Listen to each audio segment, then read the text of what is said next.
My roommate said I contributed nothing to the house, so I showed them what nothing looks like. It started small, the grumbling and sighing whenever I walked into the apartment. I lived with 3 guys, Ethan, Marcus, and Jared, fresh out of college and convinced that their idea of adulting was automatically superior to mine. We split rent and utilities evenly, but apparently that didn't matter. You don't really do anything around here, Ethan said one night as we ate takeout in the living room. He leaned back in his chair, fingers drumming the table. You pay your share, sure, but it's like you just exist. Marcus laughed. Yeah, you contribute nothing. Nada. Zero. I smiled, a slow, deliberate smile, and nodded like I understood. I said nothing. I didn't defend myself because defending yourself when people are already convinced you're useless is pointless. The next week, I started practicing nothing. Not in a metaphorical sense, literally. I did nothing. I left dishes in the sink, piles of mail on the counter, empty cans on the coffee table. I didn't vacuum, I didn't clean the bathroom, I didn't touch laundry. Every time one of them started to complain, I just looked them in the eye and said, right, I'm contributing nothing. You'll see. Ethan started with snide remarks. Wow, amazing. Another bag of trash in the living room. How did we survive before you existed? Marcus joined in, picking up my unopened mail and tossing it in my bedroom with a laugh. Jared, the quiet one, shook his head but didn't say much. I didn't intervene. I let it pile up. I let the floor become a minefield of empty bottles and pizza boxes. I let the trash overflow in the kitchen until it was a full month's worth of garbage waiting for the pickup day.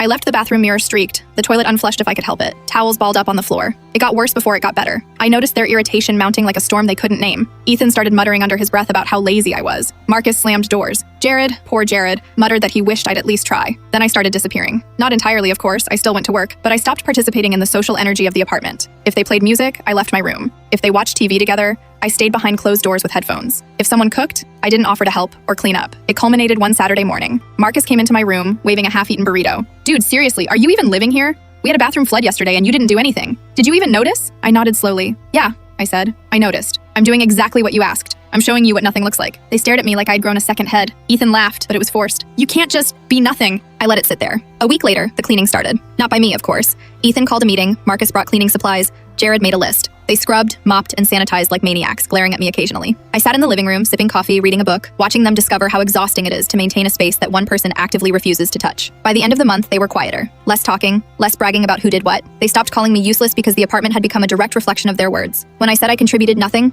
they saw it everywhere. I didn't gloat. I didn't rub it in. I just let them simmer in the truth. They realized they'd built their version of domestic order, assuming I would help maintain it without complaint. But when that assumption vanished, the cracks in their system were obvious. After that, things changed subtly. They started doing more themselves, but with a new edge. There was an unspoken respect, a cautious acknowledgement that one person refusing to contribute could alter the whole ecosystem. Occasionally, Ethan would mutter, "All right, maybe you have a point," but he didn't elaborate. Marcus would grumble when I left dishes, but not as much, as if admitting the effort was necessary. Jared just smiled at me, a little more quietly, a little more knowingly. Months passed. I continued to do exactly what they had accused me of, nothing, and they adapted. The apartment functioned again, but not in the same way. Their complaints became more careful, their routines more deliberate. I had made a simple point without saying more than I had to. And honestly, it felt good. I showed them exactly what nothing looks like, and the silence afterward carried more weight than any argument ever could.